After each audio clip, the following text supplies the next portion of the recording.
दोस्तों आज जो मैं आप लोगों को बताने वाला हूँ वो हर 10वीं पास स्टूडेंट की लाइफ को बदल सकता है। सोचिए, सिर्फ 10वीं पास और पहली सैलरी 40,000 रुपए महीना।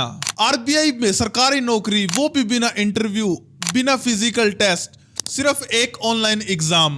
और बात सिर्फ सैलरी की नहीं है, आरबीआई की कॉलोनी में रहने के लिए घर और मेडिकल फैसिलिटीज भी अवेलेबल हैं। ये सिर्फ एक जॉब नहीं बल्कि लाइफस्टाइल अपग्रेड हो सकता है। अगर आप सीरियस हो तो इस वीडियो को जरा भी स्किप मत करना। मैं आज आपको फॉर्म भरने से लेकर सिलेक्शन तक का पूरा प्रोसेस बताऊंगा। नमस्कार दोस्तों, स्वागत है आपका सरकारी गाइड रजत चैनल पर। मैं हूं रजत और आप देख रहे हैं सरकारी गाइड रजत, जहां आप लोगों को मिलती है जेन्युइन और वेरीफाइड गवर्नमेंट जॉब अपडेट्स। आज हम बात करने वाले हैं आरबीआई की उस वैकेंसी के बारे में जो खास तौर पर 10वीं पास लोगों के लिए बनी है। आज मैं आप लोगों को इस वीडियो में इंपॉर्टेंट रूल समझाऊंगा और स्क्रीन पर ले जाकर स्टेप बाय स्टेप फॉर्म भरना भी सिखाऊंगा, इसलिए वीडियो को जरा भी स्किप मत करना और वीडियो को एंड तक जरूर देखना। दोस्तों, ये वैकेंसी निकाली है रिजर्व बैंक ऑफ इंडिया यानी आरबीआई ने और पोस्ट का नाम है ऑफिस अटेंडेंट। सबसे अच्छी बात है जॉब लोकेशन और एग्जाम सेंटर पूरे भारत में अवेलेबल है।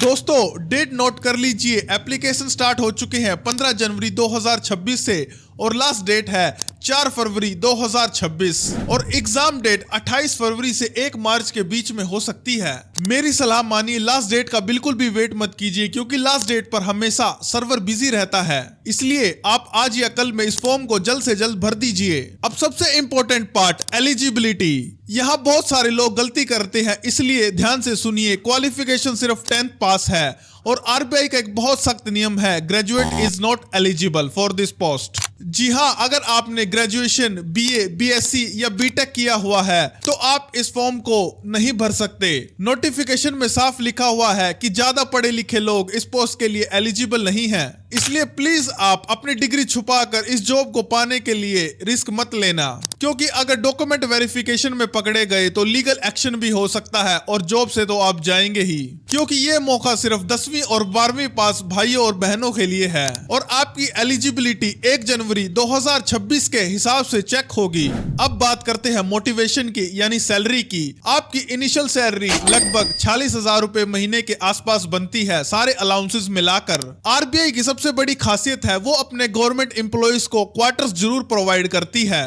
अगर आपको क्वार्टर मिल गया तो आपके रहने का खर्च खत्म। अगर आपको क्वार्टर नहीं मिलता है तो आपको एचआरए मिलता है, जिससे आपकी सैलरी और भी बढ़ जाती है। सिलेक्शन बहुत सिंपल है, सिर्फ एक ऑनलाइन एग्जाम होगा जिसमें टोटल क्वेश्चन 120 होंगे और जिन्हें अटेम्प्ट करने के लिए आपको 90 मिनट मिलेंगे। दोस्तों, यहाँ नेगेटिव मार्किंग है जिसका 1/4 आपका कटेगा। सब्जेक्ट्स 4 हैं और सब 30-30 नंबर के हैं, जैसे reasoning, general English, general awareness, numerical ability यानी कि मैथ्स। दोस्तों, यहाँ मैं आप लोगों को एक प्रो टिप दे रहा हूँ, इंग्लिश और रीजनिंग तो सब कर लेते हैं, अगर सिलेक्शन चाहिए तो जनरल अवेयरनेस पर अभी फोकस कीजिए क्योंकि यही गेम चेंजर बन सकती है आपके लिए।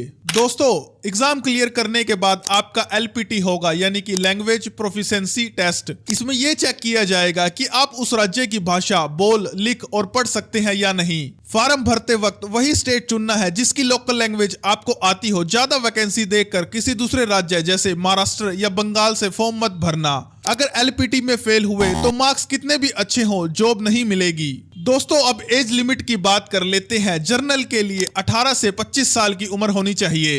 इसमें ओबीसी को 3 साल की छूट है, यानी कि वो 28 साल तक इस फॉर्म को भर सकते हैं और एससी और एसटी को 5 साल की छूट है, यानी कि वो इस फॉर्म को 30 साल तक भर सकते हैं। और दोस्तों, यहाँ जर्नल, ओबीसी और ईडब्ल्यूएस के लिए 531 रुपए फीस होगी, वहीं एससी, एसटी और एक्स सर्विसमैन के लिए मात्र 59 रुपए फीस होगी। तो चलिए कंप्यूटर स्क्रीन पर मैं आपको प्रैक्टिकली इस फॉर्म को अप्लाई करने का प्रोसेस दिखाता हूँ, वो भी स्टेप बाय स्टेप। दोस्तों, आप लोगों को सबसे पहले इस वेबसाइट पर आ जाना है और इस वेबसाइट का लिंक मैं आपको डिस्क्रिप्शन में दे दूंगा। यहाँ आप लोगों को दिखेगा click here for new registration, यहाँ क्लिक कीजिए और यहाँ अपना फर्स्ट नेम डालिए, मिडिल नेम है तो मिडिल नेम डालीजिए, अदरवाइज आपका लास्ट नेम डालिए यहाँ पर और फिर से लास्ट नेम। देखिए फुल नेम इसने ऑटोमेटिकली उठा लिया। यहाँ आपका फ़ोन नंबर आएगा, यहाँ फिर से फ़ोन नंबर डालिए, यहाँ आपका ईमेल आईडी और यहाँ आपका डोमेन सेलेक्ट कीजिए। आपका जीमेल से आपने अपनी ईमेल बनाई है या फिर हॉटमेल से या फिर इनमें से किसी भी ऑप्शन से ही, तो यहाँ जीमेल सेलेक्ट कीजिए, यहाँ फिर से अपनी ईमेल डालिए यहाँ सिक्योरिटी कोड, यहाँ सेव एंड नेक्स्ट पर क्लिक कर दीजिए। देखिए दोस्तों, यहाँ आपका यहाँ एक ऑप्शन खुल गया है, scan photograph of the candidate. तो यहाँ अपनी फोटोग्राफ अपलोड कीजिए। आप देखिए हमारी फोटोग्राफ अपलोड हो चुकी है और यहाँ आपकी लाइव फोटो अपडेट होगी। अगर आपके कंप्यूटर में वेबकैम नहीं है तो आप इस स्कैनर को स्कैन करके अपनी लाइव फोटोग्राफ कर लेते हैं। तो देखिए मैं जल्दी से अपनी लाइव फोटोग्राफ अपलोड कर देता हूँ। देखिए मेरा लाइव फोटोग्राफ अपलोड हो गया है। मैं यहाँ कंफर्म करके और यहाँ अपना सिग्नेचर अपलोड कर देता हूँ। दोस्तों ध्यान रखिए, आप लोगों के सिग्नेचर का साइज 10 से 20 KB के बीच में होना चाहिए। जैसे ये मुझे दिखा रहा है, मैं फटाफट से अपने सिग्नेचर को साइज के अकॉर्डिंग कर लेता हूँ और यहाँ अपलोड करता हूँ। देखिए यहाँ मेरा सिग्नेचर अपलोड हो चुका है। यहाँ कंफर्म पर क्लिक करके नेक्स्ट कर देता हूँ। देखिए दोस्तों, अब ये मुझे पूछ रहा है, आर यू अ ग्रेजुएट और possess high degree education as on 1/1/2026। अगर आपने ग्रेजुएशन कंप्लीट कर ली है 1/1/26 से पहले तो आप यहाँ यस कीजिए, अदरवाइज नो कीजिए। मैं आपसे दरख्वास्त करूँगा कि आपने अगर ग्रेजुएशन की है तो आप यहाँ मेंशन जरूर कीजिए। जैसे कि हमने ग्रेजुएशन नहीं की है तो हम यहाँ नो कर देंगे। और यहाँ पर अपनी कैटेगरी भर लीजिए। यहाँ SC है तो SC, ST है तो ST, OBC है तो OBC। तो हम OBC से हैं, OBC क्लिक करेंगे। देखिए हमारा OBC सिलेक्ट हो चुका है। यहाँ लिखा रहा है kindly indicate the state which you have pass SSC और मेट्रिकुलेशन। मतलब जिस स्टेट से आपने 10th पास की है वहाँ सिलेक्ट कीजिए। हमने हरियाणा से की, हम हरियाणा सेलेक्ट करेंगे। देखिए यहाँ लिखा हुआ है select the office you are applying for. देखिए दोस्तों, ये सबसे ज़्यादा इम्पोर्टेंट यहाँ पर एक पॉइंट है, आप इसको समझ लीजिए। आप समझदारी से अपने उस होम स्टेट को चूज कीजिए जहाँ की लैंग्वेज आप बोल सकते हैं। जैसे कि अगर आपको हिंदी आती है तो आप हिंदी के हिसाब से उस स्टेट को सिलेक्ट कीजिए। जैसे कि हम यहाँ न्यू दिल्ली सिलेक्ट करेंगे तो मैं न्यू दिल्ली सिलेक्ट कर देता हूँ क्योंकि मुझे हिंदी अच्छे से आती है। तो मैंने यहाँ न्यू दिल्ली सिलेक्ट कर दिया। देखिए अब ये ऑप्शन मांग रहा है मुझसे सेंटर ऑफ एग्जामिनेशन प्रेफरेंस 1, मतलब जहाँ आप अपना एग्जामिनेशन देना चाहते हैं। तो हम यहाँ अम्बाला भर देते हैं। और ये सेकंड प्रेफरेंस मांग रहा है तो मैं इसके लिए दिल्ली NCR भर देता हूँ। और ये मुझसे थर्ड प्रेफरेंस मांग रहा है तो मैं इसके लिए गुरुग्राम भर देता हूँ। देखिए दोस्तों, यहाँ लिखा रहा है लैंग्वेज ऑफ LPT। तो मैं हिंदी बोल सकता हूँ, पढ़ सकता हूँ और लिख सकता हूँ। तो मैं यहाँ पर हिंदी सेलेक्ट करूँगा। देखिए मुझसे पूछ रहा है are you a person which benchmark disability of 40% above. तो हम डिसेबल नहीं हैं तो यहाँ नो कीजिए। देखिए ये लिखा रहा है do you need a compensatory time at the time of examination. तो ये ऑटोमेटिकली सारे ऑप्शंस डिसेबल हैं। और इसके बाद ये देखिए एक और ऑप्शन यहाँ आ रहा है are you a person with specified disability, मतलब डिसेबिलिटी के बारे में पूछ रहा है तो हम नहीं हैं। तो यहाँ नो कीजिए। और एक्स सर्विसमैन भी हम नहीं हैं, यहाँ भी हम नो कीजिए। यहाँ लिखा रहा है देखिए are you a current full time staff of RBI। तो नहीं। यहाँ लिखा रहा है are you seeking relaxation under widow divorced women judicially separated from their husband and who are not remarried. तो ये लेडीज के लिए है तो हम यहाँ नो करेंगे। Are you ex employ for RBI। तो यहाँ भी नो कीजिए। देखिए यहाँ आपके आधार से कंसेंट मांग रहा है, मतलब आप अपने आधार कार्ड की डिटेलिंग के साथ शेयर करना चाहते हैं या नहीं। वैसे तो आपको करनी कंपलसरी है तो आप यहाँ यस कीजिए और अपना आधार नंबर यहाँ डाल दीजिए। नेशनैलिटी पूछ रहा है तो हम यहाँ इंडियन भर देंगे।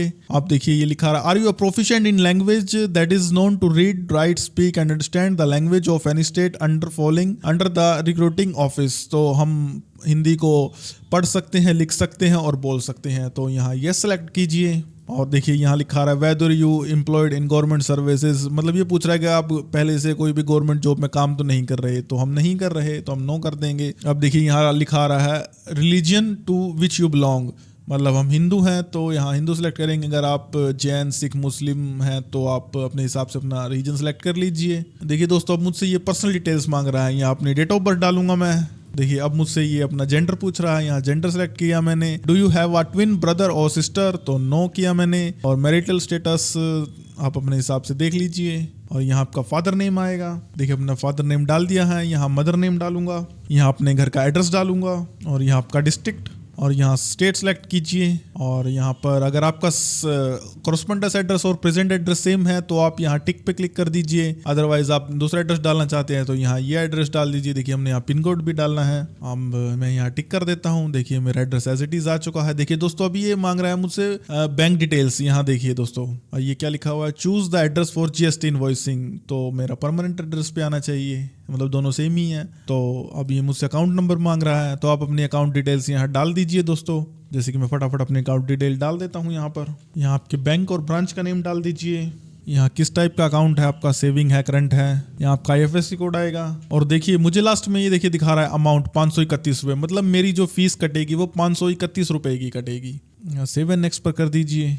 देखिए हमारा अगला स्टेप आ चुका है। यहाँ आप लोगों को अपने 10th और 12th की डिटेल्स डालनी है, जैसे कि आपने कब अपनी 10th पास की है, तो हमने अपने यहाँ ईयर और अपना वो डाल दीजिए दोस्तों, अपने हिसाब से जो भी है, कितने परसेंटेज हैं और आपके कौन से बोर्ड से है और किस फर्स्ट क्लास से हमने पास किया, तो मैं फर्स्ट, और 12th अपने किस उससे की है, तो हमने साइंस से किया, हम यहाँ साइंस डालेंगे। और यहाँ आप अपना पासिंग ईयर डाल दीजिए। देखिए तो आपने परसेंटेज किस क्लास से आपने 12th पास की है, तो हमने फर्स्ट से की है। अब ये देखिए मुझे पूछ रहा है वर्क एक्सपीरियंस डिटेल्स, तो हमारे पास कोई भी एक्सपीरियंस नहीं है, तो हम यहाँ नो करेंगे। Presently I am not working. देखिए दोस्तों लास्ट में दिखा रहा है लैंग्वेज नॉन, कौन कौन सी आप भाषाएं लिख और पढ़ सकते हैं, तो हम हिंदी यहाँ पढ़ सकते हैं, लिख सकते हैं और बोल सकते हैं। देखिए यहाँ पर ना एक ही लैंग्वेज डालना मैंडेटरी है, तो आप अपने हिसाब से एक तो मतलब डालनी ही डालनी है। आप अपने हिसाब से 2 भी डाल सकते हैं, 3 भी डाल सकते हैं। देखिए दोस्तों यहाँ इसने मेरा पूरा डिटेल दिखा दिया, यहाँ मेरी सारी पर्सनल डिटेल्स हैं, तो आप अपने फॉर्म को ध्यान से चेक कर लीजिए अच्छे से, तभी आप फॉर्म को सबमिट कीजिए, अदरवाइज आपका फॉर्म रिजेक्ट हो सकता है। मैं नीचे स्क्रॉल करूंगा, देखिए यहाँ मेरी सारी पर्सनल डिटेल्स हैं, यहाँ मेरा सब कुछ है। अगर आपके फॉर्म की सारी चीज़ें ठीक हैं तो यहाँ आप एग्री पर क्लिक करके कंप्लीट रजिस्ट्रेशन पर क्लिक कर दीजिए। मैं आपसे दरख्वास्त करूंगा कि एक बार आप फॉर्म को अच्छे से चेक कीजिए ताकि कोई गलती ना रह जाए, क्योंकि अगर कोई भी गलती रह गई तो आपका फॉर्म तुरंत ही रिजेक्ट हो सकता है। तो यहाँ कंप्लीट रजिस्ट्रेशन पर क्लिक करूंगा और ये पॉपअप आ गया यहाँ ओके, और ये पूछ रहा है मुझे are you sure to continue, मतलब अब ये भी कह रहा है अगर आपने कोई भी मिस्टेक कर दिया तो इसके बाद आप लोग ठीक नहीं कर पाएंगे, तो यहाँ ओके कीजिए। देखिए यहाँ ये लेफ्ट थंब इम्प्रेशन, मतलब आप लोगों को ना अपने लेफ्ट हैंड का थंब इम्प्रेशन यहाँ अपलोड करना है। देखिए हमारा थंब इम्प्रेशन यहाँ आ चुका है, ओके कीजिए। देखिए हमारा थंब इम्प्रेशन हो गया। देखिए दोस्तों यहाँ एक हैंड रिटन डिक्लेरेशन है, मैं इसका आपको लिंक डिस्क्रिप्शन में दे दूंगा। जो मैं मतलब एक वर्ड फाइल दूंगा उसके अंदर जो भी डिक्लेरेशन लिखा होगा वो अपने हाथ से लिख के आप लोगों को प्लेन पेपर पर और यहाँ अपलोड कर दीजिए। जैसे मैंने पहले से किया हुआ है तो मैं यहाँ अपना फटाफट से अपलोड कर देता हूँ। देखिए यहाँ मुझे दिखा रहा है only files type of JPG, मतलब JPG ही अलाउड है, इसके अलावा कुछ भी अलाउड नहीं है। देखिए दोस्तों हमारा डिक्लेरेशन यहाँ सक्सेसफुली अपलोड हो चुका है और देखिए नेक्स्ट ऑप्शन दिखा रहा है ये I agree to connect DigiLocker fetch my details DOB and genders. तो यहाँ आप यस कीजिए और आपकी ये जो भी डिजीलॉकर से आपकी ये डिटेल्स को फैच कर लेगा ऑटोमेटिकली आपके फॉर्म के हिसाब से। तो देखिए यहाँ वो दिखा रहा है ओके, ओके कीजिए। अब मुझे ये डिजीलॉकर पर ले जाएगा, यहाँ मैं अपनी पर्सनल डिटेल्स डालकर अपना यहाँ से लॉगिन कर लूंगा और मेरी सारी डिटेल्स को फैच कर लेगा। देखिए दोस्तों आप लोगों की सिर्फ फीस पेमेंट करनी है आप लोगों को, और फीस पे करने के बाद फाइनल सबमिट कर अपनी PDF सेव करना दोस्तों मत भूलिए। दोस्तों ये थी RBI ऑफिस अटेंडेंट पोस्ट की पूरी जानकारी। इस फॉर्म को भरने का लिंक मैंने नीचे डिस्क्रिप्शन में दे दिया है, जिसे जाकर आप अभी चेकआउट कर सकते हैं। अब आपका अगला स्टेप होगा तैयारी शुरू करना, क्योंकि इस पोस्ट के लिए कंपटीशन तगड़ा होने वाला है। और अपने 10वीं पास दोस्तों के साथ इस वीडियो को ज्यादा से ज्यादा शेयर करना, और हाँ सरकारी गाइड रजत को सब्सक्राइब करना मत भूलिए और नोटिफिकेशन बेल को ऑल पर सेट कर दीजिए ताकि फ्यूचर में आपसे कोई भी सरकारी जॉब की अपडेट मिस ना हो सके। तो मिलते हैं अगली वीडियो के साथ, तब तक के लिए जय भारत, जय हिंद और ख्याल रखिए।